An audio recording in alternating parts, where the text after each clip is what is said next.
A very good evening to all, brothers and sisters in the Dhamma. So today is 25th April 2023, Tuesday class. 南无本师释迦牟尼佛。南无本师释迦牟尼佛。南无本师释迦牟尼佛。南无观世音菩萨。南无观世音菩萨。南无观世音菩萨。南无阿弥陀佛。南无阿弥陀佛。南无阿弥陀佛。南无弥勒佛。南无弥勒佛。南无弥勒佛。南无普贤菩萨。南无普贤菩萨。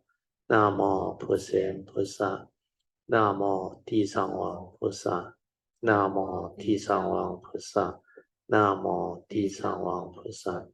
南无佛菩萨。南无佛菩萨。南无佛菩萨。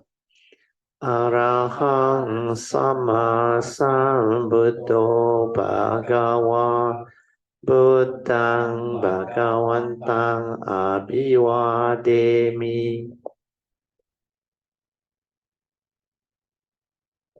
สวากาโตภะคะวะตาธัมโมธัมมังนัมมัสสามิ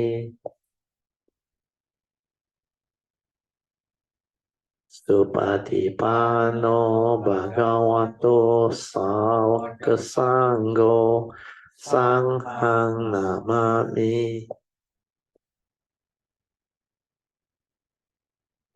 นะโมตัสสะภะคะวะโตอะระหะโตสัมมาสัมพุทธัสสะนะโมตัสสะภะคะวะโตอะระหะโตสัมมาสัมพุทธัสสะนะโมตัสสะภะคะวะโตอะระหะโตสัมมาสัมพุทธัสสะพุทธังสรณังกัจฉามิธัมมังสรณังกัจฉามิสังฆังสรณังกัจฉามิดุติยัมปิพุทธังสรณังกัจฉามิดุติยัมปิธัมมังสรณังกัจฉามิดุติยัมปิสังฆังสรณังกัจฉามิตติยัมปิพุทธังสรณังกัจฉามิตติยัมปิธัมมังสรณังกัจฉามิตติยัมปิสังฆังสรณังกัจฉามิปานาติปาตาเวรมณีสิกขาปะทังสมาธิยามิอาดินาทานาเวรมณีสิกขาปะทังสมาธิยามิกาเมสุมิจฉาจาระเวรมณีสิกขาปะทังสมาธิยามิมุสาวาทาเวรมณีสิกขาปะทังสมาธิยามิสุราเมรยามัจจาปมาทฐานะเวรมณีสิกขาปะทังสมาธิยามิปฏิปา Puja offering of light Ganda sarapati tena dipena tamadang-sina tiloka dipang sambutang pujayami thamonudang Ganda sambarayutena pena hang sukhang hina pujaye pujaniyang tang puja bhajana muttamang vanda khanda gono petang etang kasuma santatin pujayami munindasa siri pada sarorohe Pujemi Buddhang Kasumena Nena Punnena Matena Cha Hotu Mokhang Pupang Milayati Yata Idang Me Kayo Tata Yati Sana Bhavang Adivase Tuno Bante Panyang Parikapitang Anukampang Upadaya Patigan Hatu Buttamang Adivase Tuno Bante Pale Parikapitang Anukampang Upadaya Patigan Hatu Muttamang Adivase Tuno Bante Gojanang Parikapitang Anukampang Upadaya Patigan Hatu Muttamang. The Puja Aspiration, based on our understanding of the significance of all these puja offerings. Significance of offering of light. May this offering of light to the Buddha brings forth the causes and conditions to illuminate our mind and help arise the needed clarity and understanding to dispel all darkness or ignorance therein.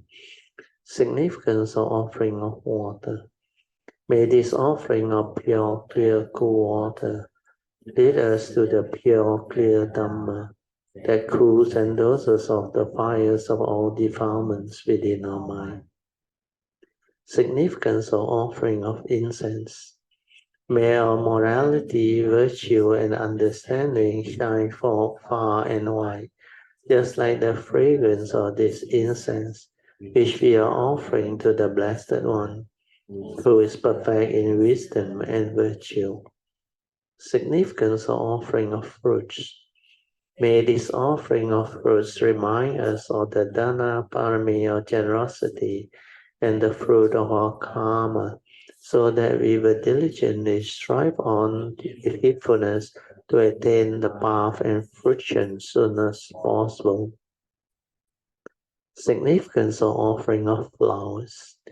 May this constant offering of flowers to the Blessed One strengthen our faith and constantly remind us of the impermanence of this body, so that we will diligently and sincerely strive on to cultivate Sila, Samadhi, and Panya, leading to ultimate liberation, the born-free Nibbana.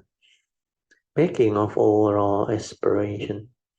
By the power of all these merits born of these offerings, may our spiritual faculties of Saddha, Virya, Sati, Samadhi, and Panya be further strengthened until they become balas or powers. Sharing and transfer of merits to all beings. May these merits be shared and transferred to all beings without exception, especially to those who have the condition and affinity to receive them. Sadhu, sadhu, sadhu. Okay, let us pay respect to Buddha. Buddhang Pujemi. Dhammang Pujemi. Sanghang Pujemi. Awareness-based meditation is to silence your mind, to be in the states of relaxed inner awareness, following the four support, so that you can develop the stability of awareness within. When you are aware, there is no thinking, no thought process. Awareness is something very useful. Without awareness, you cannot meditate. Without awareness, you cannot insight the phenomena and awaken. You cannot see things as they are, because when thought arises, you lost your ability to be aware. Thought will create emotion. create sankara activity, create mental activity and movement, the stirring of the mind, the way we react to sense experience. All this involve the thinking, the thought process. So basically, to be aware is to be in the state of sati or mindfulness. And mindfulness is just an awareness before the thought arise, before aggregates of mind arise, which is before the knowing, before you perceive to know, before you feel, before you think, before you do anything to introduce the content of consciousness. When we are just aware, it's just the pure awareness, means the pure perception. Everything is pure without words. That is awareness. So the four support, the first three are very important. Relax into every mind state that arises. Relax body and mind completely. When we are relaxed, we got no issue, no problem. Our body and mind completely relaxed and in a state of awareness at ease. Then after that, the second support is just maintain awareness. Don't try to know, don't try to do anything, just whatever arises, aware. As a human being, we have a physical body with all the senses.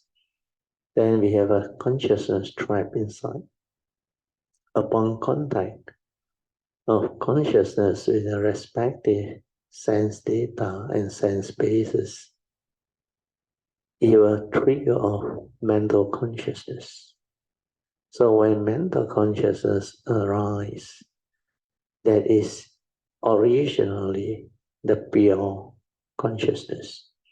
So this pure consciousness is what awareness is. That's why the Buddha said, in the seeing, it's just that conscious moment, the seeing consciousness.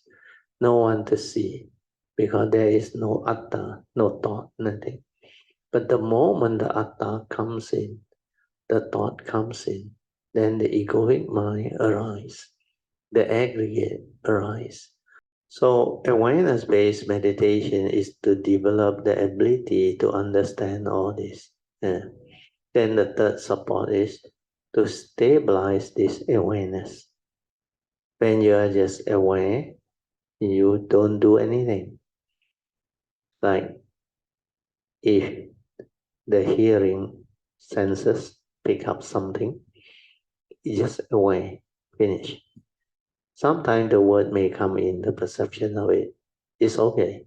Initially aware, finish. Smell also same, taste also same, tactile feeling also same. So the seeing consciousness also same. Whatever you see, not important. It's just the pure seeing before the words, the labeling. So aware, finish. Aware, finish. By doing this, the awareness will become more and more clear, more and more stable, because you do not allow the thinking to continue. When you do not allow the thinking to continue, it's a good way of deconditioning the heedless thinking. It's just like earlier on, where I share with you all the mind sweeping method. Quite similar. In the mind sweeping method, you just aware, relax into whatever mind state that arises, whether there is a tension, tightness, or stress within. So when you're aware, starting from the forehead, you feel, then you relax. The pure feeling is actually very close to the awareness. So when that feeling also no more, then it's just that nature which is aware. But initially, the mind sweeping method, we need you to use the feeling to feel. Because that mind has to do something, otherwise the thinking will come. So aware, feel, relax, then sweep it out to the eye muscle, feel, relax, then sweep it down further to your facial muscle, feel, relax. Yeah.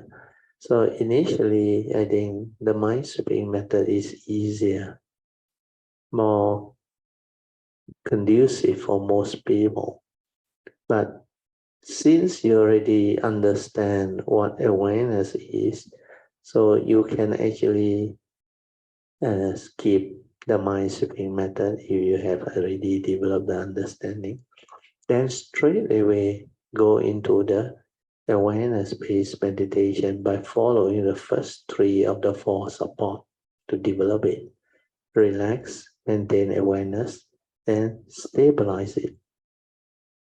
Just do this until the awareness nature becomes very clear, until the sankhara activity, the thinking, let it slow down. It will slow down on its own.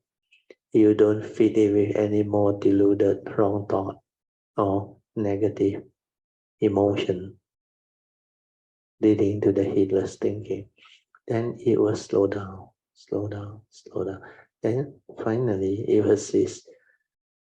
For people who are new, you have to be patient. You have to really have faith and just do until it happens. When it happens, initially it's like your conscious mind slow down, then suddenly become very quiet. Like there is a shift in consciousness. Like suddenly it has become very quiet. The sankhara activity all has like slow down until no more movement. When you can detect that silence within, that is the beginning of sati awareness. The true mind is actually the meditative mind, the inner awareness, the silent mind. So that one, you need to realize it, then stabilize it. Then after that, use that to meditate, and it will be very, very easy. Then you will progress very fast. You can also relax into every mind state that arises. Then later on, when this awareness becomes very stable, wherever you locate this mind, it becomes very sensitive. It can detect many things. It can see many things. It can be aware of many things, even your subtle intention, subtle fear, subtle dislike, or subtle aversion. You start to see them. Without this awareness, you can only see the gross one. And the gross one also, you use the thought to label it. You are not aware of it when it arises. It's only after it arises, then the thought perceive it, and you think you are aware of the anger, but you are not aware of the anger. You become conscious that you have anger, means anger has a reason. To be aware of anger is at the moment it arises, the awareness is with it. No word, nothing. And that is aware. When you are with it, that is what sati is all about. So ability to be with the moment when emotion arise, when mind states arise, is what meditation is all about. The awareness that is just aware will still the emotion. The emotion will like cease by itself. Then later on, through this awareness, you will come to know how all these emotions arise, like your anger, your fear, your dislike, your envy, your jealousy, your phobia. When they arise, There are causes and conditions behind. Because of your wrong thought, you develop them. Your mind still reacts due to habitual tendency and the lack of understanding. Then when they arise, it is not intrinsic within your nature. That's why you will come to understand when you are just aware of it. The awareness and that thing become one. Then it ceases, it dissolves. Which means anger that arises and passes away is not you. If it's you, when anger dissolves, you should die. If it's not you, then why did it arise in you? How did it arise in you? That is what vipassana is. Ability to understand that through the mindfulness, through the awareness within, through the silent mind, is what meditation is. Then you start to develop deep understanding that all these emotions, mental states, sankhara activity, they are not you. They are dependent originating, condition arising, causal phenomena. They come, they go, they come, they go.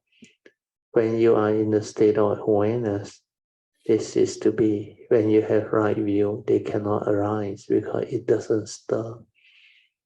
So all this is what meditation is, awareness. That's why awareness is very important. Without awareness, you cannot be mindful.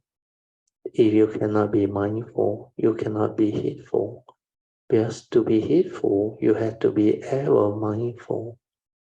So awareness leading to sati or mindfulness is very important. So the ability to stabilize it, to enable you to be ever mindful, then use it to cultivate the meditation as taught by the Buddha is basically the Four Noble Truths or the Noble Eightfold Path. So when you use it to develop the clear understanding of the cultivation of the Noble Eightfold Path, which will include the understanding of all the three right views. That is what Vipassana meditation is all about. So combining the mind that is ever mindful to cultivate the Noble Eightfold Path or the meditation as taught by the Buddha, it develops into heedfulness. That's why Dhammapada verse 23 is very clear. Heedfulness, the definition of it, the constantly meditative, ever mindful and steadfast one, they will realize the supreme enlightenment, which is Nibbana.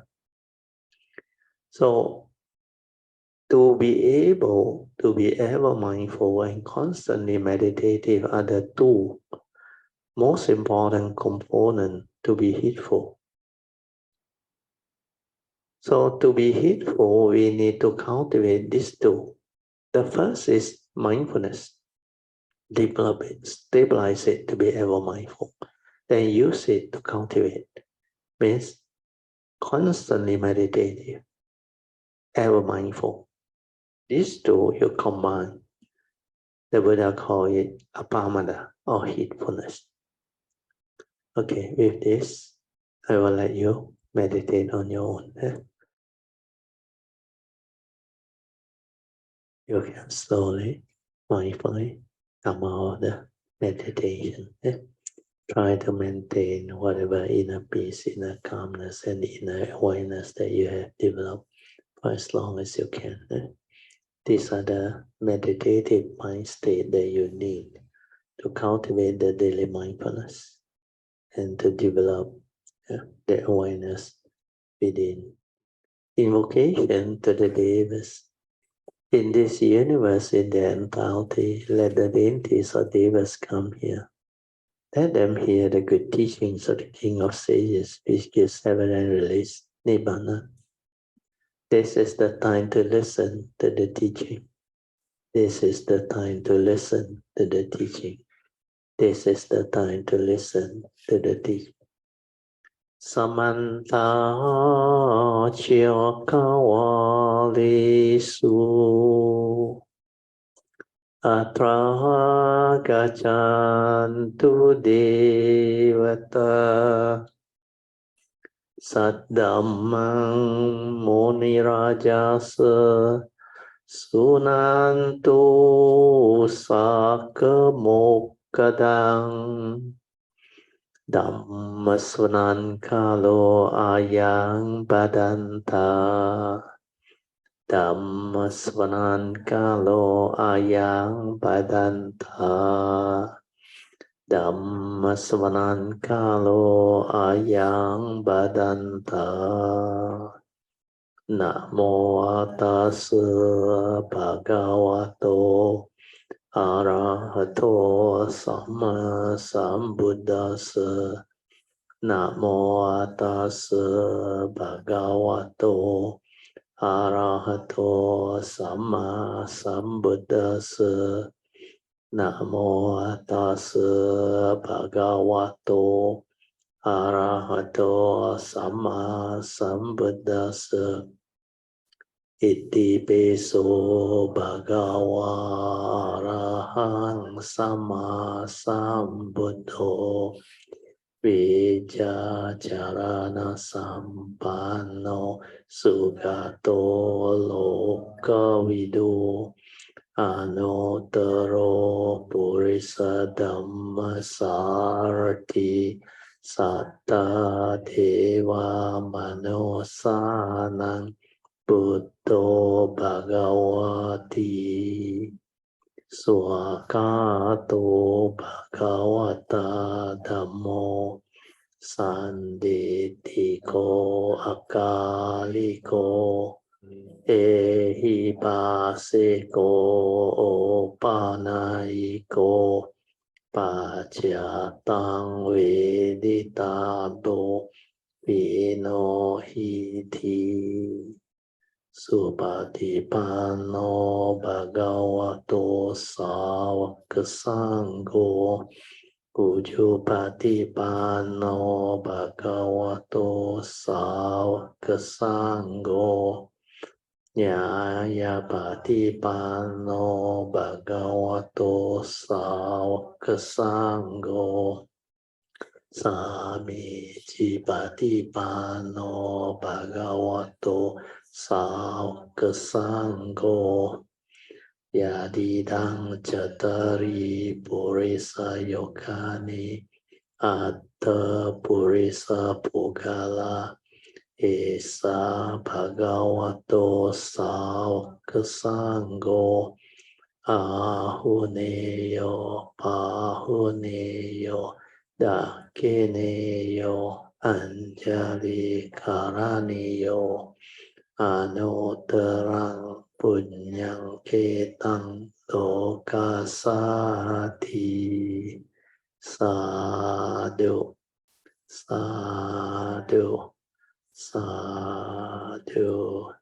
Wesak is coming, as you all know. We are now 25th April. Wesak is just the next week, I think. Next week, 4th of May. 1st of May is Labor Day. So Jayanta has actually, on behalf of Aloka, invited me to go down to Malacca, Aloka Center in Malacca, to have a Dhamma session.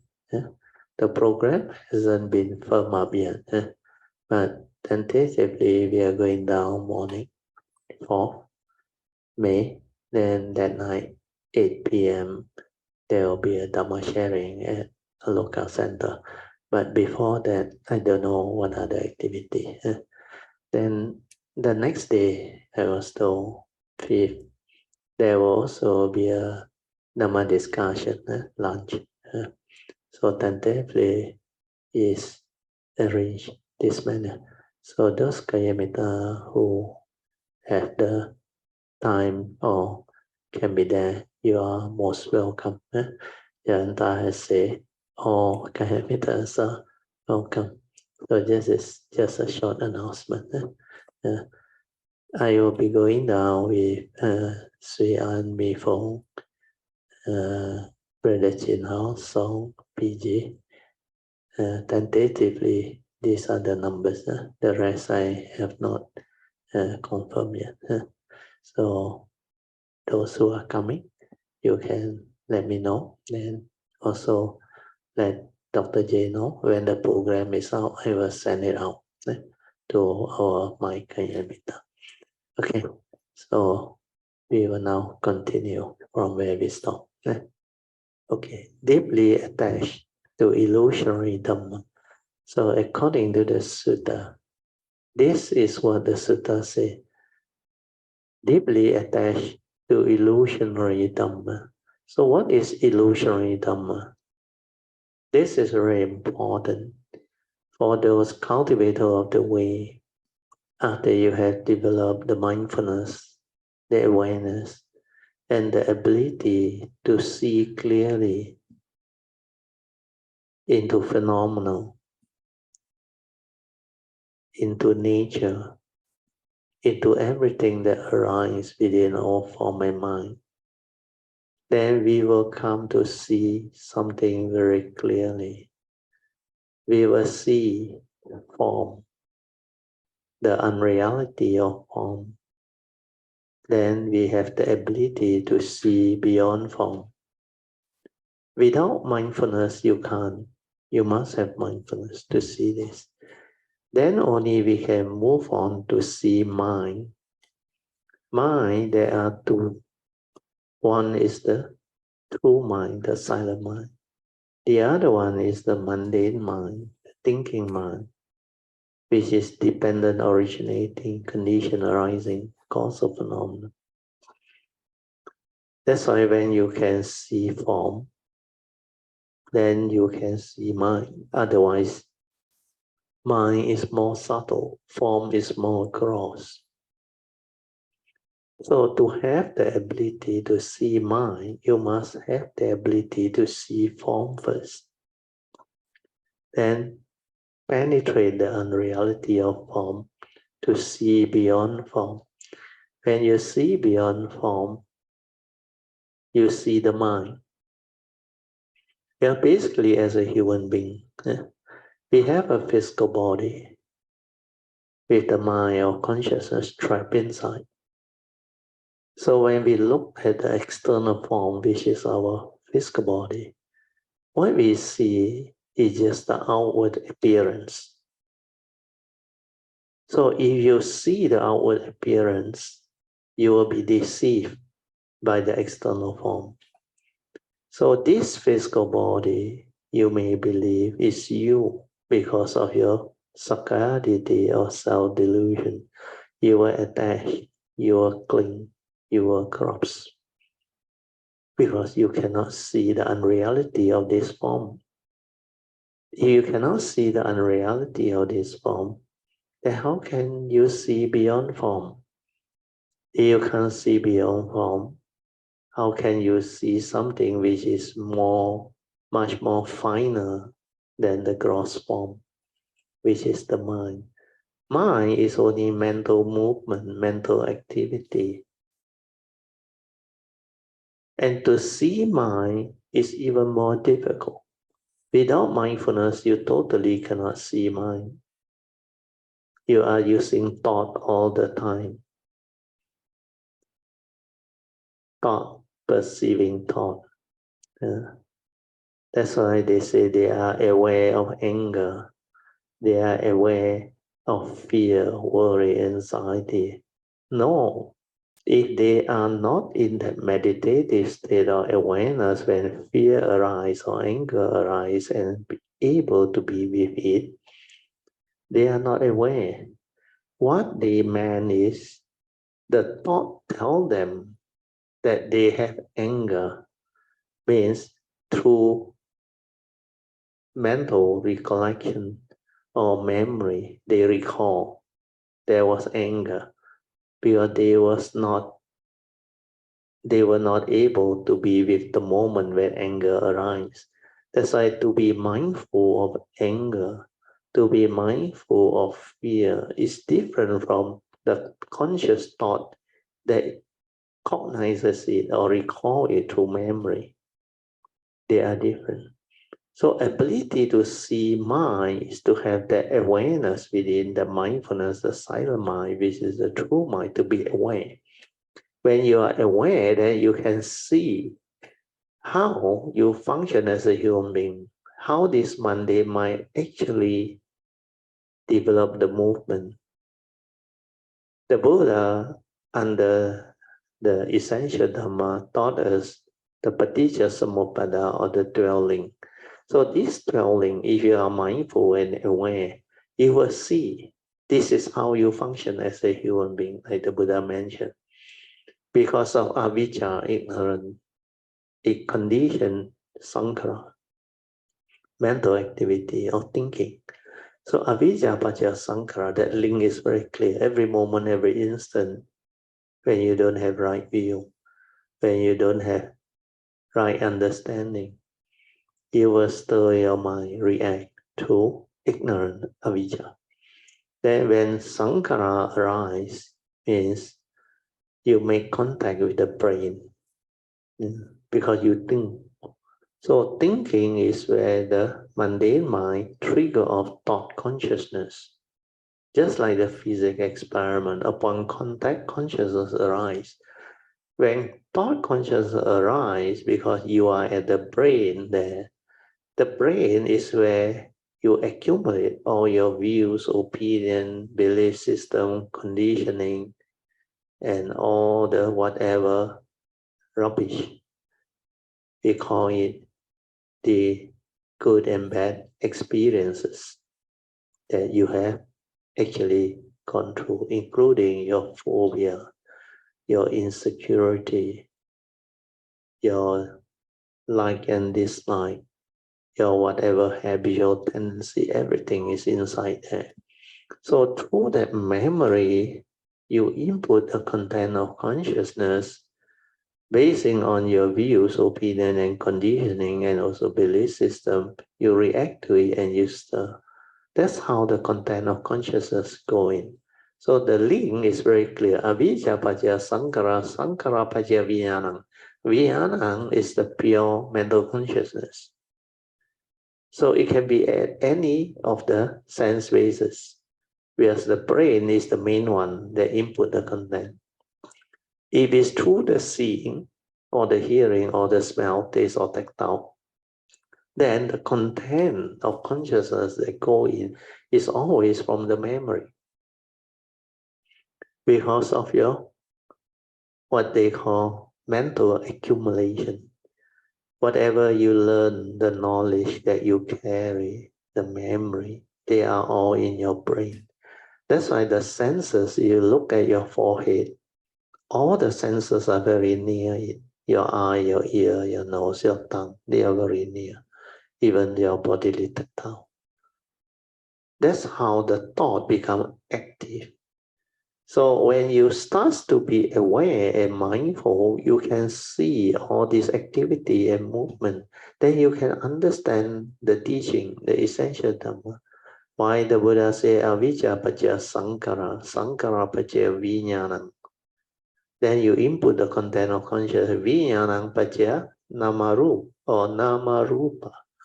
Then dependent on this arising of namarupa, which is a five aggregate of form and mind, your thought, there must be sense basis. Otherwise, it cannot arise. That's why namarupa paccaya salayatana. Then salayatana, sense basis, dependent on that, it will condition contact, pasad. Then upon contact, it will condition feeling. Actually, contact, there are two. One is ignorant contact. The first link, avijja paccaya sankhara. The second one is, after you have the sense basis, when there is contact, The first universal to arise is feeling. Then because of your mental thinking, activity, conditioning, belief system, that's why this feeling become pleasant and unpleasant feeling. Your like and dislike, your clinging, your craving, your grasping, and your aversion towards things. So these are the two evil roots of greed and hatred that give rise to sensual desire and ill will, that trigger of the first two mental hindrances. That's why upon contact, feeling arise.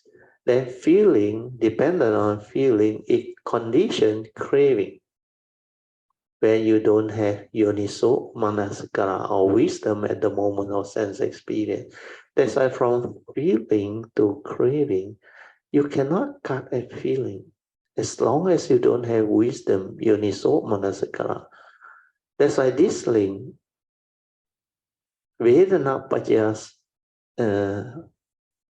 Tangha, means feeling, condition, craving. Very fast, that link. Then Tangha Paja Upatan means craving, condition, grasping. Then from grasping, condition, becoming, you become that. Then bhava, which is becoming, will condition birth. Birth is not the physical birth. Birth into that thing. When you become that lust or what, then you take birth. Means we call it the manifestation. Or they call it, there's another word. When you become that thing, you haven't come out yet. When you come out, you take birth. Means it's like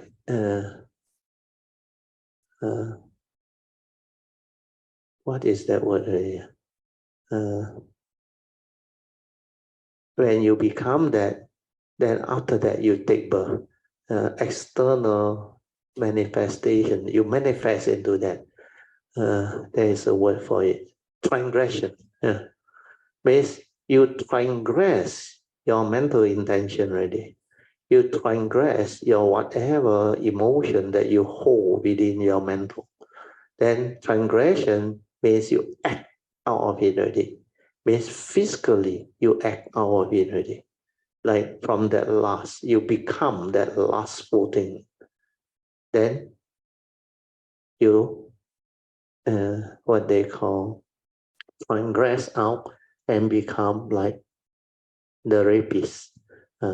Or sometimes through anger, you become violent, angry. That's why there is birth. You are born into that thing. Then from birth, it arises the whole mass of suffering. So this particular samupada, you will see it clearly. Then you will understand basically that mundane mind is dependent, originating, condition arising, causal phenomena, not a permanent, unchanging entity. That's why it's non-self, it's unreal. That's why when you start to see mind, then you start to see the paticca samuppada, then you will see the unreality of mind also. Then you will start to understand why the Dhamma book say illusionary Dhamma means the illusionary phenomenal world of form and consciousness. That all Dhamma, everything that arises within the conditioned world, we call them Dhamma. Yeah, these are true reality, Dhamma. Whether it's physical phenomena, mental phenomena, or nature's phenomena, they are all illusory. Because physical Dhamma, mental Dhamma, and nature's Dhamma, they are all illusory. Illusory means not real, not a permanent, unchanging entity where you can hold on to, grasp onto, cling onto, and say, this is me, this is I. Therefore, all this can be mine.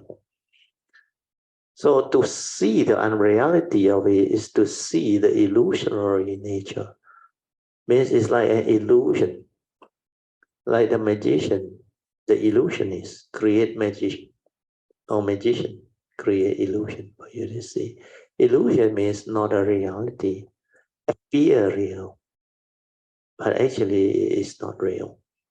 That's why they say illusionary Dhamma. So when you deeply attach to illusionary Dhamma, means you don't have mindfulness, you don't have awareness, you don't understand the nature's law that governs life and existence, you don't understand the essential Dhamma as taught by the Buddha, and you have no insight into it. So deeply attached to illusionary Dhamma can bring about suffering, lead to sakayaditi, self-delusion. This clinging, grasping is the cause of suffering, because basically it's craving born of self-delusion. You believe you exist, you believe you are real, the personality. That personality or the atta, the self, the ego, is the one that conditions you to cling, to grasp, because you think you exist. That's why you develop selfishness. You want to own things, you want to have things, you want to possess things. So all this is the evil roots of greed. And when you want things your way, you try to get them through delusion, you suffer. Because these are all illusionary Dhamma. They come, they go, they arise and they pass away depending on condition. They are not a permanent, unchanging entity. You can't even own your own form and mind. How can the form and mind own anything? That's why if you have the mindfulness to see clearly, you will see how your physical body, which is only element, no knowing, how can it be you? And the four elements, they go the way of nature. They are of the nature to decay, to grow old, get sick, be disease, and go through injury, everything. And finally, you call dead, die. To you, it's like it's dead because no longer functioning as an entity, which we call a human being or a living being. Because we need the three things to animate the living being or the human being into a living reality or entity. So what we need is a physical body that is in order. No problem, no issue, means everything is functioning.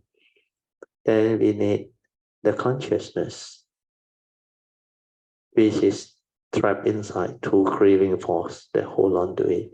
So these two is the form and mind. Then we need the life force, the third condition, the entity from our karmic nature. And that life force is the one that pumps the heart, that triggers the movement of oxygen that we carry through the blood. Because our lungs, our breathing, we take in the oxygen, the prajna, everything. Then we nourish the blood. Then that heartbeat is the life force that gives us the powers of life that trigger off the flow of activity, the blood, everything. That's like this blood that have the life force, the oxygen, the nutrient, everything. They nourish our organs. That's how it animates us into a human being, a living being. Then we become like exist, real, because we can talk, we can see, we can hear, we can smell, we can taste, tactily feel and think, and behave like a human being. This is provided all the senses are functioning. If any of the senses are not functioning, we will lose our ability to perceive that particular senses. Like those blind people, they can't see. Those who are deaf, they can't hear. Then when you, like recent pandemic, you have COVID, sometimes you can't even smell. You lost your ability to smell. That's it. Then some, they lost their ability to taste. Because the physical body, it needs all the senses to be in proper condition for it to manifest the respective sense of consciousness. So don't take for granted. All this, they can only function when everything is the way it is, nothing go wrong. If something go wrong, then it may not function. Like if your spinal cord got problem, that is where all the what they call vital nervous system that control our bodily function, they are all bundled inside the spinal cord. That's why we have all the vertebra, the thing to protect it. Then from there, the parasympathetic nerve, the spinal cord, the signal from the brain, it activates the movement. That's why when your brain has problem, there's a stroke or a blood clot or what, you may lose certain function. Then your nerve, sometimes it does not function, means people can have paralysis from the waist down or certain aspect of their physical. They cannot activate it anymore. They cannot develop the movement and activity anymore. So this is what the form and mind is all about. So when you have the mindfulness and the awareness, you can understand, you can see, in fact, how your brain actually up there function. With awareness, you can know when you taste something, which part of the brain activated.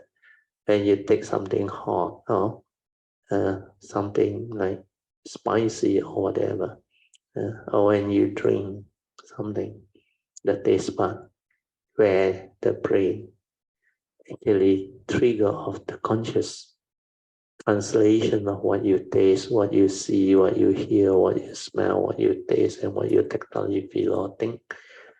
This is the wonder of our senses.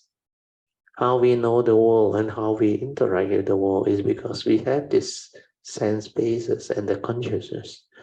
Then the sense data. Upon contact, the 18 sense rhyme, they trigger all. Then because we have the mundane mind, the memory, the brain, this is how we function as a human being. And to see this, you need mindfulness. Without mindfulness, you cannot see. You are like blind. Okay, so hopefully with this explanation is clear.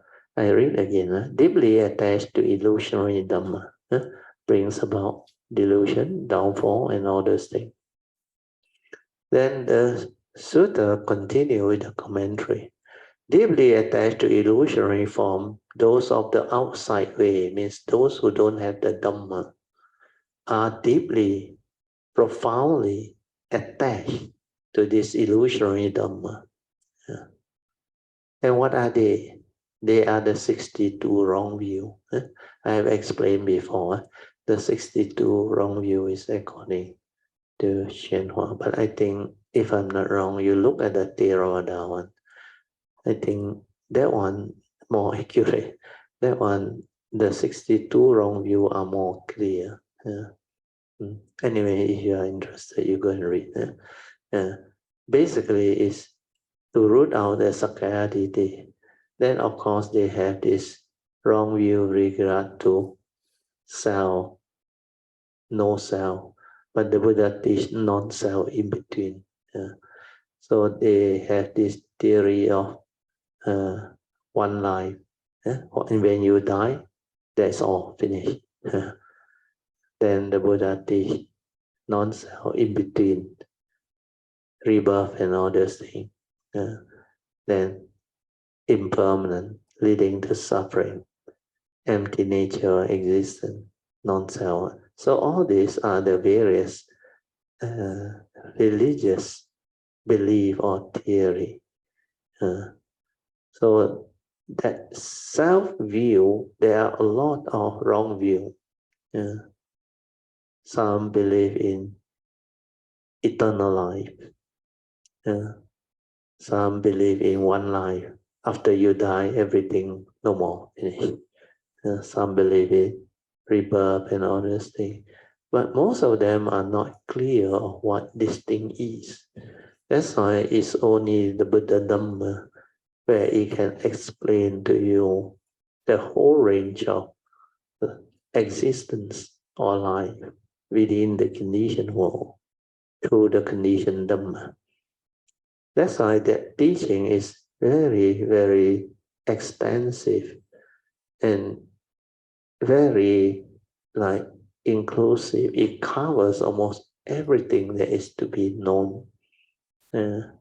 Whereas most other teachings, they are not so extensive and comprehensive. Most of them are quite limited in their ability to understand. Even some of the theory of certain religion, they believe in a mighty God. Then they believe in a creator. Then they believe everything is created. They don't have the clear understanding of what nature is, what existence is. That's why when science were able to develop their own technical and scientific understanding, a lot of this religious belief, they start to break down. They start to lose their potency to actually justify what they believe. Whereas the Buddha Dhamma is not based on belief. It's based on insight that develops the wisdom and the understanding. So there is a big difference. And to penetrate until you realize the true mind, the true nature, understand completely what the mundane mind or thinking mind is, and to have the ability to see beyond mind, beyond form, to realize that nature. Very few religions can give rise to such understanding. That's why the Buddhist teaching is a very unique teaching. And to be a true Buddhist is a blessing. It's really a blessing for you to have such understanding. Okay, we move on. Then the next part of the sutta say they hold them tightly, means this illusory Dhamma, and cannot let go of them. Like I said, when you are deluded, you try to let go. How can you let go? No way. They insist that their views are correct or have principles. That is the way it is, they say. I'm great and form is small. And so on. This is Shenhua's version. Maybe the Mahayana's recorded version also. They are stubbornly attached and refuse to change. This is like certain people who are superstitiously attached to their own religious belief. They do not seek out true principle. Now, this is very true. You don't seek out true principle to develop a clear understanding, then you cannot realize the truth. Means they do not pay attention or any attention to whether it is the correct teaching or wrong teaching. They hold on tightly to their belief with solid faith. Faith even stronger than those Buddhists who have faith in the Buddha or their Dhamma master. If you tell him to change, he said, no way. Those dogmas are revealed by an infallible patriarch, and they cannot be changed. If you change them, they have committed a mortal sin. You are damned to hell, and lightning might even strike you dead. I cannot change the dogma. I must believe in this religion. So this is what commonly encounter within society, within our world. There's a lot of people, they hold on to their religious belief. And it's very difficult to change their belief or even discuss certain sensitive things regarding religion. Because some of this religion, their fundamental belief is so strong. Once you take away that belief, the whole of their religion collapse. That's why they can never agree with you. So this is something which we as human beings must develop our own clear understanding. I mean, it's freedom of choice. You can choose your own faith, your own belief, your own religious belief or teachings based on what you are more attracted to. So all this is what life is all about. But for those who have the understanding, it's all the result of your past. In the past, what you do actually develops the causes and conditions to bring forth the present life. Like they always say, you reap what you sow. Whatever you do, if you plant the seed of evil, you will reap the fruit of evil. If you plant the fruit of wholesomeness, you will reap the fruit of wholesomeness. So all this is what they call the law of karma or cause and effect. Even within science, we have this nature's law of cause and effect. But the religious one has the element of mental intention. That's why we call it the moral causation. When you add in the moral causation, it becomes the cause and effect with that mental intention added. And that is what karma is. That's why the Buddha said, it is cetana that I call karma. Cetana is mental intention. So without mental intention, there is no moral aspect inside. So moral causation is due to mental intention. And mental intention create the moral aspect. And that's how karma come to be. So karma is actually one aspect of nature's law, where the moral part is added in. They call it the moral causation. Okay, I read on. I have something to tell you all, Hsuan said. Whoever does not believe in what I say may be reassured that you will not be struck dead by lightning.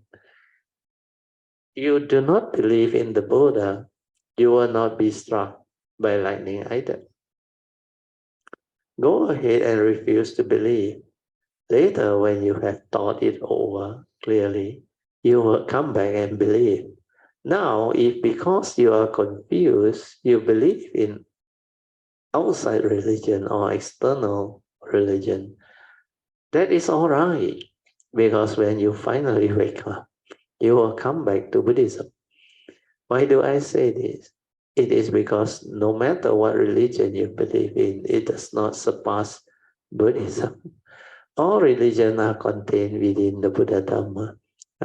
In certain sense, when you have the understanding, you will tend to agree with this sentence by Master Channel. All religions are contained within the Buddha Dhamma. But this one is the most ultimate, understand? So finally, it's within. However, there are long way around, and there are also shortcuts. If you believe in other religion, you will have a longer detour or walk. If you believe in Buddhism, you have got a very good head start. If you believe in Buddhism and you will undertake, you will understand sooner, get enlightened faster and become a Buddha, Sammasambuddha. first thing. So I have a lot of disciples, Chen Jose, who listen to the sutta for a while and then run off. I do not pay any attention to them. If they want to run, let them run. When you have run enough, you will come back. Before you have run enough, of course, you are going to want to run. But it's no problem. It's just like the 5,000 bhikkhus and bhikkhuni who walk out. It's also like eating. When people are full, they do not care about Buddha Dhamma, or they do not care to eat.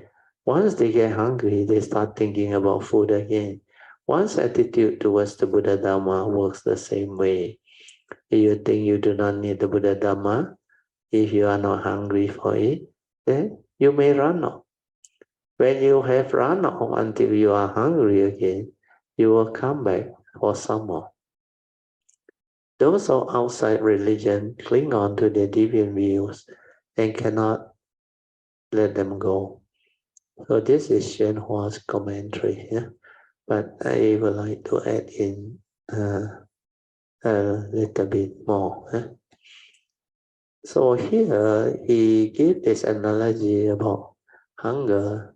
I think is quite true, but a better way to describe it is, I realize human being is very funny.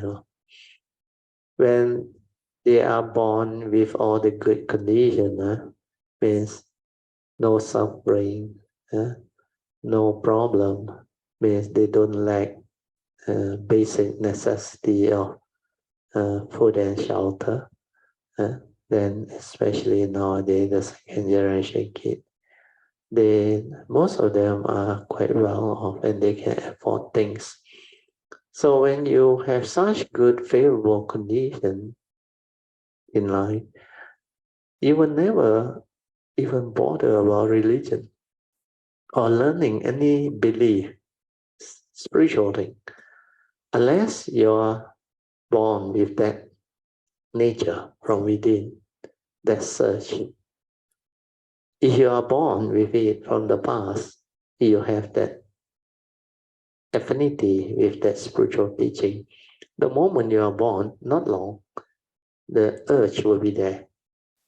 The what they call the calling from inside, they will arise, they will surface. So it will move. But most people will not. Yeah. That's why it's like Shano say, when you are not hungry, you won't eat. The people ask you to eat, so I got no time. So when you talk religion or those things or spiritual teaching, they are not interested. Because to them, life is full of materialistic joy or indulgence that they can have. The good life, the materialistic lure or attraction. But living being, I realized they only search for cure, I wouldn't say religion, when they have problem. And this problem, the Buddha already explained. The first noble truth reality, when they are hit with that, the reality, they really go and search. Search for what? Search for cure first, not religion. Then, of course, nowadays, you got the medical science, the medical personnel, the doctor, all those things. But sometimes, a lot of this suffering, the medical science cannot help you. Only some like disease, sickness, and all things. But sometimes also it doesn't really help you because you don't find the correct medical people, the sincere one, the one that have the understanding and experience. And if your coming is not so good, you will be taken for a ride. You will meet out with the bogus one and others who didn't really have the understanding, because this is what you did to people in the past. You also bogus medical personality and you earn that type of living. So now when there is condition, you become the victim, you will meet out with all those. So initially the search can be quite costly and quite miserable. It can lead to a lot of suffering, affliction. And it depends on your karmic past. You have helped people before, you have affinity, the triple generosity, then those are the causes and conditions that will bring you to meet out with people who have the understanding. They say, 贵人 in English you call it 贵人. The English word, people who can help you. 贵人 Any English word don't have. Anyway, not important. You will somehow come into contact with people who can help you, or bring you to somebody who can advise you and help you. Then sometimes if your affinity is like in the past, you bring people to other religion, then they will also take you to their religion. Then whether you find a good one, right one, or what, depend on what you did in your past. That's all related to karma, what I realize. But for those who have the understanding, sometimes it's a blessing in disguise. When they are confronted with such thing, they search. Then when they search, it's like the condition to bring them back to that spiritual teaching, to develop those understanding. Then the moment they come into contact, they become different, they change, like quite a number of Kayamita. Then when they realize the beauty of the Buddha Dharma, that's why all the other teaching doesn't have any more appeal to them. Because the uniqueness of the Buddha's teaching and the Buddha Dharma is, it is so related to life, so comprehensive, so extensive, and it can explain to us all aspects of life. Even the mind, you can go very deep, the two aspects of the mind, the true mind, the mundane mind, the thinking mind. Then what is truth? What is relative truth? Then the duality, everything. So once you have the affinity, the true Pajam, that's why taking refuge is very important. Then whatever condition you go through, it will bring you back to the Buddha Dharma, the teaching. That's why without faith or affinity, the triple gem, you don't take refuge and you don't do all those things that will bring forth the affinity. Very difficult for you to encounter the Buddha Dharma. Then if you have encountered it, you can realize it is the best. And even before you realize it, you can see the beauty of it and help people to come into contact with the Dhamma. Then these people who develop the understanding transform and become beautiful beings. These are the parami or the merits that you develop, receive this life where the sasana is. Then in future, when you come, you will have the causes and conditions to actually meet up with people who can bring you back to this understanding of the Buddha Dharma. That's why this teaching, the affinity with triple gem, taking refuge, the meaning is this. That's why the Buddha advised, when you decide to follow the Buddha, whether as a monk or lay people, the first thing you have to do is to pay respect to the Buddha, the Dhamma, and the Sangha, and chant the refuge. Then after you chant the refuge, you will actually chant the salutation. Then the salutation to the Buddha Dhamma Sangha, so that you understand what this triple gem is. Then you will also go into what they call renewing your precepts. After you renew your precept, you share merit, transfer merit at the close of the Dhamma session. So these are the things that can bring forth the affinity and also the causes and conditions for the 10 meritorious action to be completely developed. Because all our puja, before our Dhamma session, you have the opening puja. Then we have the closing puja, where we share merit, we transfer merit, we rejoice, we make offering, we listen to Dhamma sharing, we straighten our view. All those things. We develop the faith, Saddha, Virya, Sati, Samadhi, and Panya.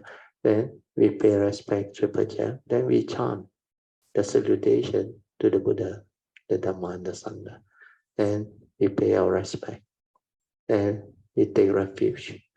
Then we renew our precepts.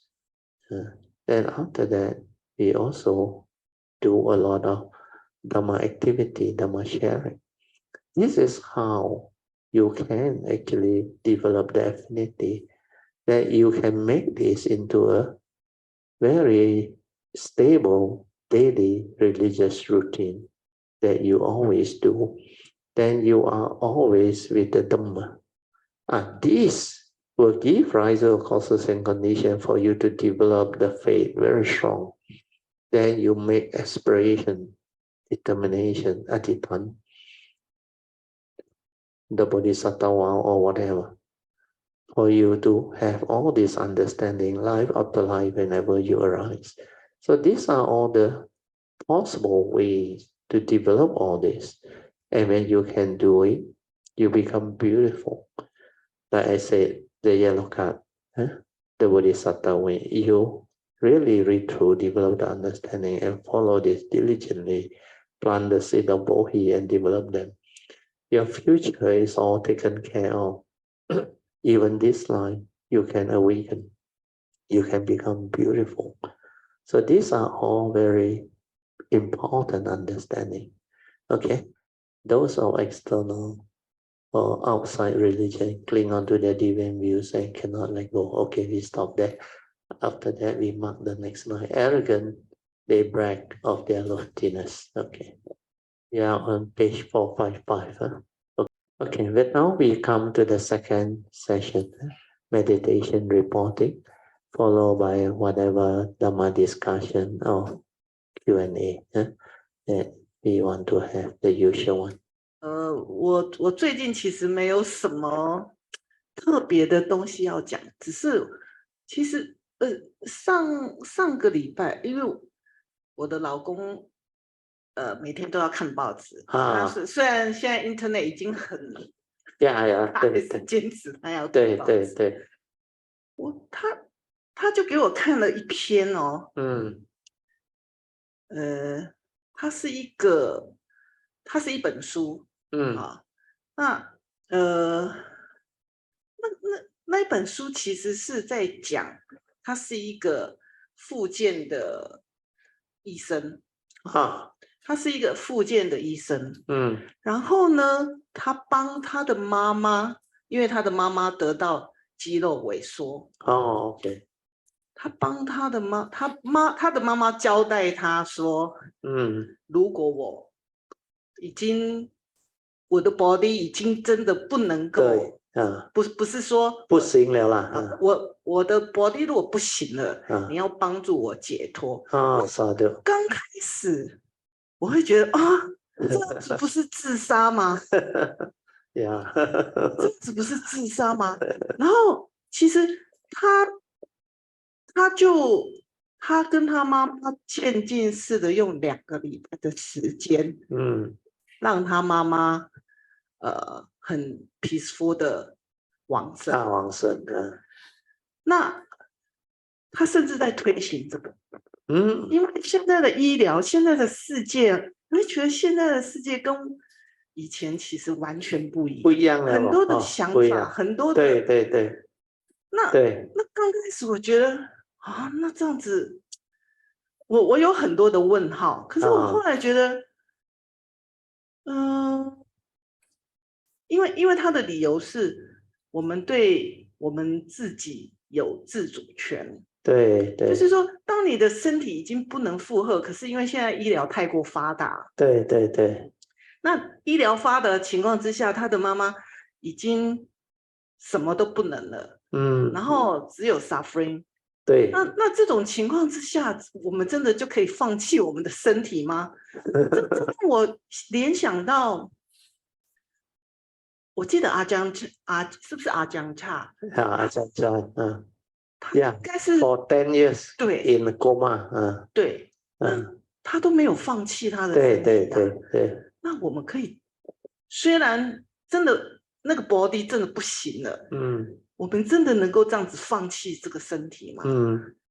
那他的理由是，或许他可以有一个更好的 rebirth，然后什么，他有他的理由啦。那个医生啊，对，因为他看着他的妈妈这样 suffering，他觉得这些都是他再继续活下去，其实是对他的妈妈来讲是没有意义的，对，也是一种 suffering。对。但是，那这样子阿江他在，他也可以这样子吗？OK， 那个是你的 question 啊。对，因为我刚开始觉得，哎呀，反正不重要，该怎样就怎样嘛。可是后来想想，这个问题其实都是我们可能迟早会面对的。对 ，it's a common problem in life, in society. In fact, many people has to go through, but many of them don't know what to do. In the early day, 我记得 a lot of them came and asked me this thing. Does it break the precept if you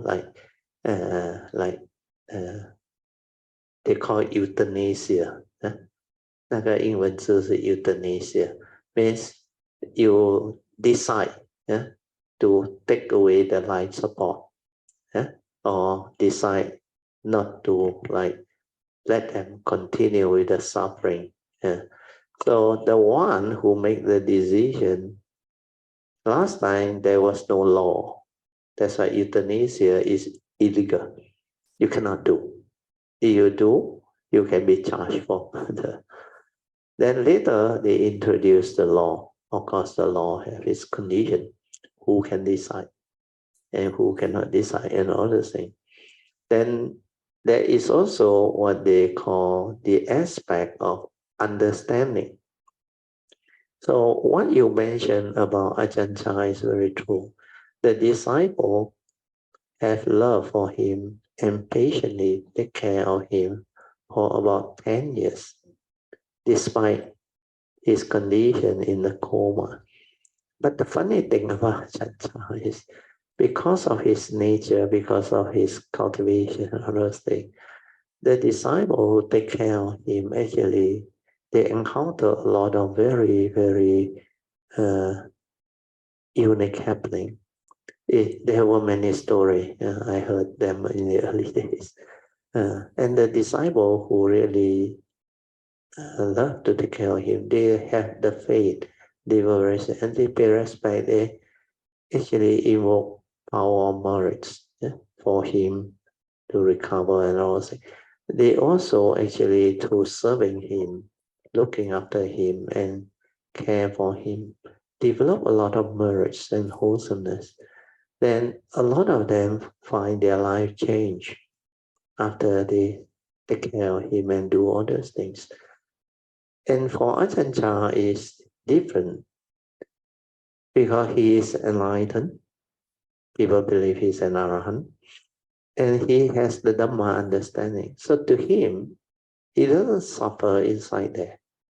As long as the disciple, they all can maintain his physical body, his consciousness is still there.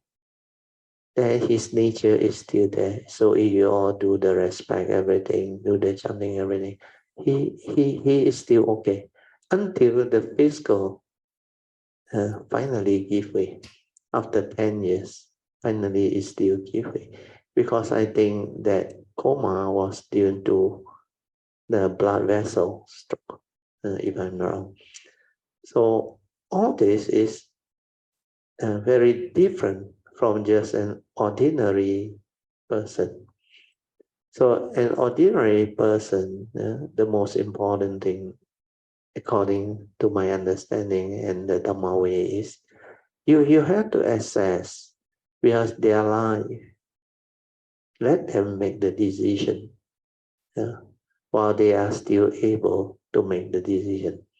That's why for my case, my father especially, before he actually decided to he was a medical personality, a personnel to Chinese sensei. He knows how to take care of his own body. And most of the time he seek his own cure and he healed himself until he reached the age of about 80. When he was about 80, he has diabetic. When he was young, he has diabetic. He didn't know. He didn't take care. But the organ was strong. That's why he lived until 80. When he was 80 years old, he got multiple health situation. So from Alaska, we bring him down to KL, where my sister is, to this HU camp. So he stayed there. And our medical science at that time was not so advanced. So all the specialists that look at him, well, he got heart problem, he got diabetic problem, his leg got gangrene also. So every of this that come and look at it, the heart one give the heart medication, antibiotic also. The gangrene one also give the antibiotic. Then the heart, the other one is the diabetic one. He also give. So he was like for 2-3 weeks now in the hospital there. He actually doesn't like to go to hospital. Then he cannot tolerate the antibiotic now and the medication now. It make him doesn't feel good now. Until he complained to me. He told me, he said, the hospital is not helping him, he said. Then he got no appetite. My mother make all the what they call NO or all those things, steam, double boil, or he can't eat, he said. So finally, I observed him and I talked to him. I said, how do you feel? Then he explained to me all this. I said, what is the alternative? What do you want to do? He said he want to be discharged. I said, okay, you want to be discharged? I can arrange for it, but I need to confirm something before I do it. So I told my sister, do a thorough blood test and find out the actual situation. Luckily, I did that. The blood test came back. My sister told me his heart was 70% failed already. All the other organs also deteriorating already. Like not much time left already. And because of that, I made the decision and I talked to my brothers and sisters there. Actually, my brothers, they were here. And also my dad's sister in this HUM. I said, if this is the case, no point prolonging. Because his organ has failed. They are shutting down one by one. Then he already said he wants to be discharged. Okay. So the next thing I ask him is, what he want to do when he discharged? He said, Asam Laksa, straight away. He want to go out and look for Asam Laksa. I said, good, we arrange. So the doctor didn't sign yet, no. But we arranged for a wheelchair. We took him out. And I can see the joy in his face when he has his first taste of Asam Laksa on the wheelchair. Because if you look at life, you should actually allow him to make the decision when he can make the decision. Then to help him make the decision, you must do the blood test and assess if the organ still strong, still can bring about a cure, then we should go for it and talk to him and advise him. But the final decision to me is still he decide where his life, understand? He want to be discharged, he wants to be with the family after his discharge. We help him fulfill his wish. He said he wants to go home, hometown. So I volunteered to drive him back with my sister together, two of us. We drove him back. Then I remember when he was young, he had an ulcer operation, also a life and death thing in 1967. I was in Form 1. The ulcer was very bad. Then he was saved by this UK, the British surgeon, very good surgeon. I think no more there already. But he started the Adventist hospital. So I remember that. Then I told my brother, when he reached Alostar, try to talk to him whether he feel comfortable or not if we admit him to the Adventist hospital, where I also know not much time left already. But there is a hospital. He reminded me he want to make donation and all those things. That's why my brother, after I came back, my brother talked to him. He agreed, Then he went there, admitted, and the bed was like automatic one. There is a gear can lift up and down, tilting. So he told my youngest brother, the one that took over the medical shop, he said we should buy one at home. Then they called me. I said, yeah, buy for him. I said, then he was so happy. But despite the joy and the happiness when he was there, the Adventist officer also did all the tests. Same result, confirmed that the organs are failing, and told my brother to prepare for it. That's why we inform everybody, and we actually anticipated his passing. And he knew before he died.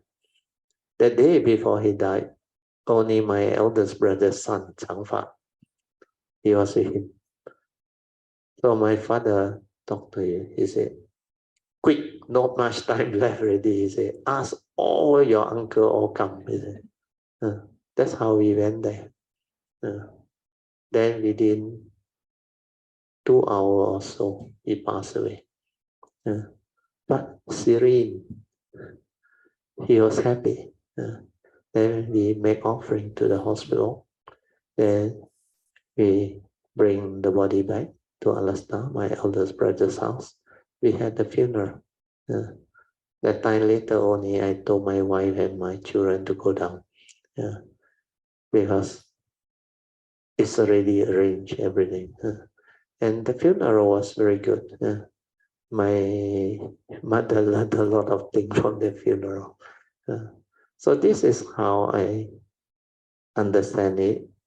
And this is how I would have advised it. Understand that? It's dependent on the individual. Sometimes we cannot just say, hey, you don't have filial piety, your own parent, you let them die like that. Like the sensei, the doctor say, the mother already suffering, understand? Suffering means he already lost his ability or her ability to actually have a good life already. Why you want to keep him in the hospital to go through that type of suffering? Understand? So if they can still respond, they can still make the decision, talk to them, hold their hand, talk to them. Then do a blood test to confirm the status of their health. I think these are more important. But sometimes people can be coma while they are young. I remember last time Brickfield, there's a brother, don't know what I forgot. The wife was in coma, government servant, for very long, many years. Kept on life support. Very young lady. I think that time 30 or 40 years old. I think because of stroke or what, I forgot it. So it depends, understand? If they are young, the organs are still okay, then if you can find a cure, why not? And luckily that one was government servant. Otherwise, it's ICU, it's not cheap.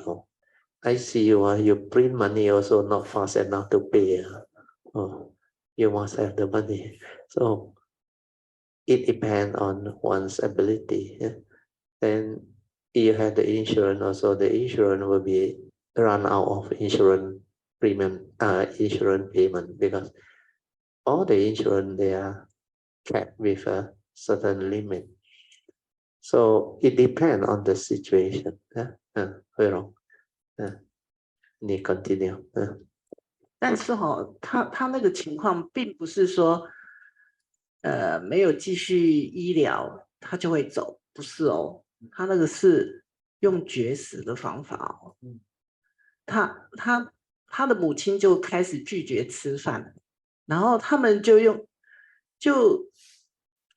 总而言之，他的意思就是说，其实你要是没绝食的话，可以在2个礼拜之内就走了。哦，他是用那种方法，而不是说只是停止医疗。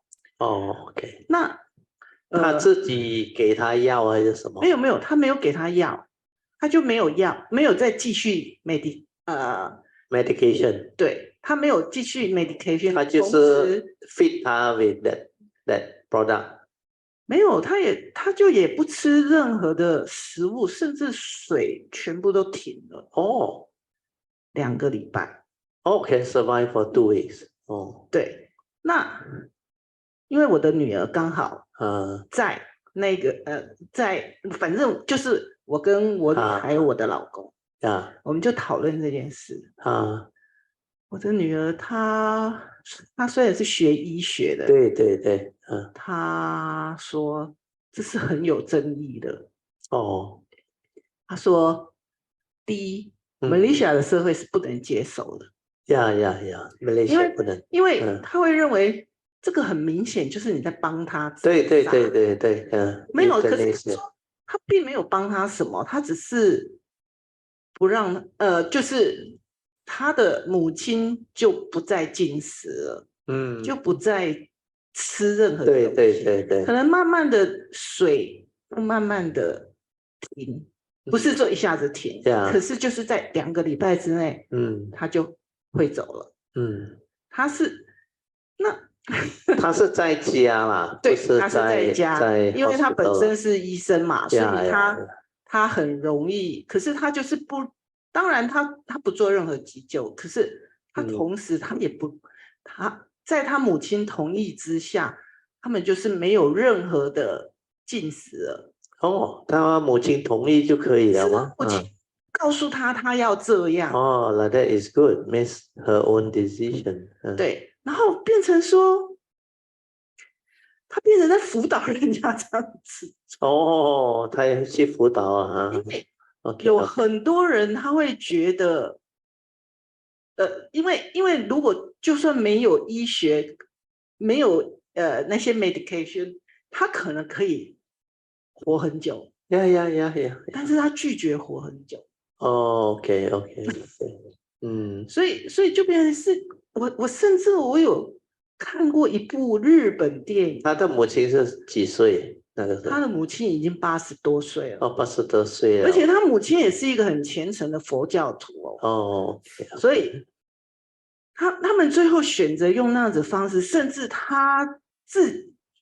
因为他看太多，因为他本身是复健医生，他看太多，其实就是讲白一点，就是他就是在浪费资源。对。所以他可是并没有人去跟他 argue 说，你这样子是犯法的啊，什么什么，并没有所以我很一定没有啊 ，because it's a decision between the mother and them。这跟安乐死有什么不同？什么来着？安乐死。什么是安乐死？安乐死就是什么是安乐死？euthanasia。我决定我要终止我的生命，然后我就去打一针。euthanasia 啦，那个英文是有人会去类似 euthanasia 啦，叫那个医生打针啦。That is provided the law allow。如果那个 law don't allow， then 那个 doctor who do it can be charged or the license can be 感动吊牌So 你要除非去一个国家 where the law allow，the law allow，then 你就可以举行这样的东西。So it's a matter of the understanding. When you have the understanding, actually 不用去 like worry about all these things. Yeah, it's a decision that we make with no negativity. Understand?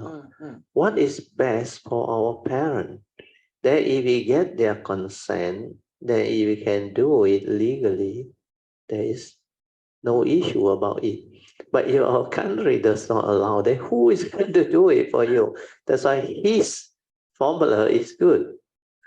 The mother agrees, so no need to take medication, no need to even feed with the fluid or all things. Then of course she can still survive about 2 weeks. It's true, because recently those who survived the earthquake some 2 whole weeks still survive underneath the debris. They managed to save, but very weak, almost dying. So the body actually can develop the adjustment without food, without water. I think about 1 or 2 weeks is possible. And sometimes it's actually a better way of dying.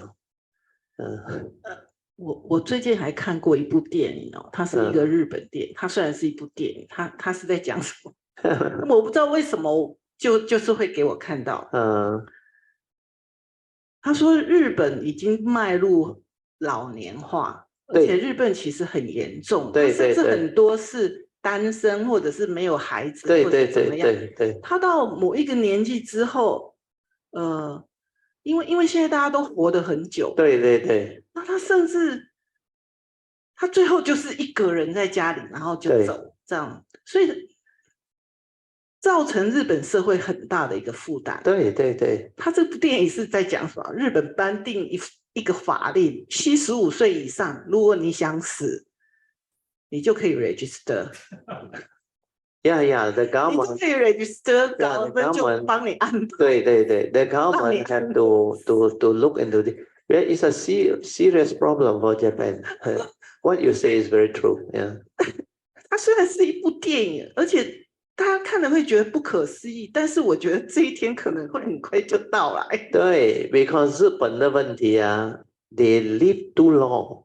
The old population they survive, and now the problem is the birth rate has dropped so the population is dropping 不能够。这老人太多then 那个 new generation 的他们不要生了。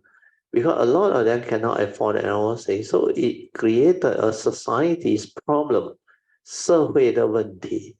So this problem in Japan is very serious. Too many old people, too little young people.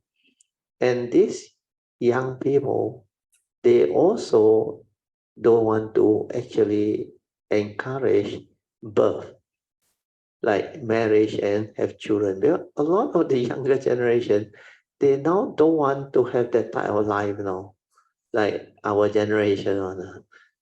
Like some of them say, like our mother and even our generation, the wife, to sacrifice 20 years to bring out a child, or 20 over years to bring out a child. Your lifespan, let's say 80 years old, 1/4 is gone now. Then they don't have that life that they want to. So a lot in Japan is doing that. Then they have this population growth rate that is so low that the number of dying is less. The number of dying is so much less than the newborn. So that younger generation has become less and less and less and less. But the older generation people are not dying now. So there is a big problem. So the population also shrink indirectly. even though not dying, because the birth rate was so low that the number of newborn is not able to replace the previous birth rate. So this gives rise to a lot of societies problem to Japan. So Japan now is worrying about, there is a report I just read last week. They say they predicted this year alone 600,000 of business in Japan. Nobody to take over. We are not enough young one. Nobody to take over. It's profitable one. They are going to close. So they're scared it will affect their GDP and all those things. Because they got no choice. No second generation people, the next generation to take over. You don't laugh, no. Even here, I heard a lot. My wife also used to discuss with me. The hawker owner, and a lot of these Chinese shop that of like carpenter or the children don't want to take over. Even mechanic or what, they don't want to take over. And that's all. Because they are educated.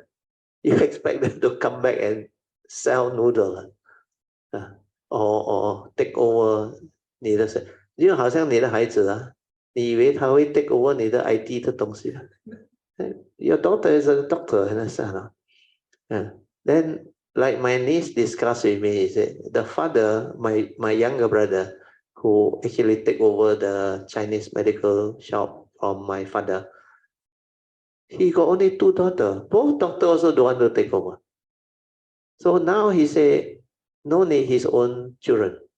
Anybody who interested, he willing to train him and let him take over. Understand? Luckily, I got no business for my children to take over. I only teach them to understand life and live. So no such problem. Those who do business are really cannot find somebody to take over what you are doing. So society is heading towards more and more of this type of problem and situation. What you brought out is very true. 日本真的有这个问题，It's the truth. 但是竟然可以登记我什么时候要去死？那个是做戏是吗？当然他是做戏了，还没有 become law. I think they wanted that law, but the parliament cannot approve that law. 75岁就可以去 register. It's like register to become a voter 了。This one is register to die. 可是我觉得搞不好很快我们的社会就是这样。对， it will evolve and become something. 我觉得我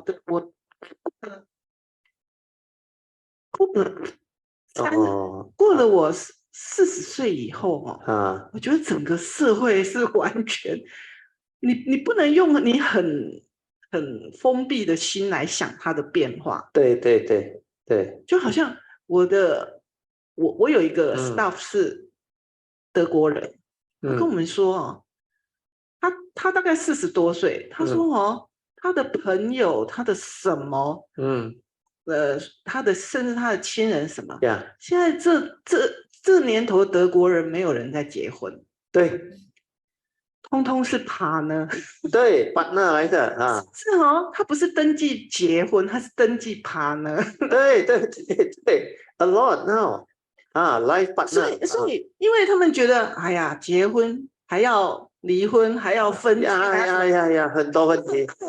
因为大家都是很 independent 的，对，然后何必制造那些困扰？对，就partner就好了。对，它就是一个partner的制度。对，所以没有所谓竞争者，所以只要一个外国人跟你说他是我的 partner， 对，那你就要明白了他是有时候那个 partner 是 same sex 的反正不用 opposite sex， 反正他就是 partner 的关系。然后在我们这一代你会发现有很多的 idea 在这个社会一直出来。那你不能用你的想法去想它是 positive 还是 negative， 其实它 That's why cannot reason one。你不可以讲它对还是不对，因为这个是他们的 life 啊。Let them decide, understand? That's why nature has its own way of evolving and developing.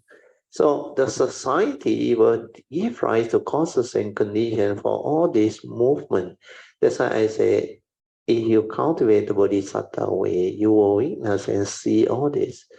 That's why I say, everything is evolving. Society is different. Civilization is different. Generation of living beings are different. So as you evolve and go through, you will see different manifestation of karmic and all those things.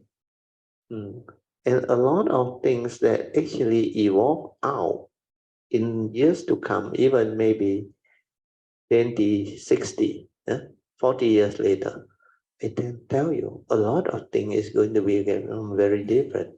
But 20, 60, most of us are not around, except my daughter generation may be around. 很快，对。Then 我们也是很幸运 ，we are very lucky because like I say, we live in this golden age, golden era. Every decade you see so much changes, you realize or not? 每个10年啊，变化极厉害呀！especially 80年到现在40多，很多想法你根本从来没有想过。会 become reality. So that's why life to me is very interesting. When you have the Dhamma, you can comprehend all this. You can actually look forward to it, and it's so beautiful the way it evolves.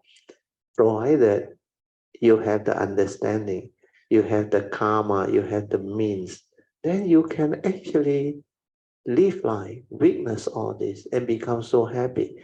Because like just now, we went for dinner, just now my daughter, this Korean food, very good business. So a lot of people would be like envy of them, because so good business, sure can make money. But I look at it, it's tough job. One Korean work very hard, of course full of joy, got business. He hired 4 staff now, and only 5 of them got to prepare so much of the food now. Yeah, the menu, the food, the Korean food, a lot of variety, I would say. Then my table, 4 of us, we order not that many, I think about 4 or 5 dishes and some drink. It's only $90. I say 100. Then some 2 to a table, I saw the next table, order very few food only, very simple. I think less than 50 ringgit or so. One day, how much can he really make? At night, let's say, and there are only, I think, the big table, you add in all hour, not more than 8 tables, I think, about 8 tables. So if 2 rounds, let's say 8 tables, you have 800, maybe 1,006. Hey, how much can you make in a day? You have to pay so much salary, the rental, then the operating cost, everything. Day and night, you have to do it. The hawker also same, Then I look back, luckily I don't have to do this. Since I retire, I don't have to do this. I have to do this, mean I don't have life, understand? 对，他的 life is relative. To them, is they can make a living, their business is doing well, they are very happy. But 你如果有了 Dhamma, 有了 much more favorable karmic inheritance, and you don't have to do all this, means 你比他更好命, then you can live life, you can do what this one, tie them down, not, this is beside their family, their children and all those things, So sometimes the wife will come and help, 6 of them. So business to me is not easy. No rest one, day and night, except maybe festival you take holiday. But you work like anything. It's worse than raising a kid, no? Raising children, no? At least children after 20 years or what, they independent can go. Right? This one, if you depend on your business for a living, like early on Jin Hao, if he continued to work, luckily he also now managed to achieve financial freedom.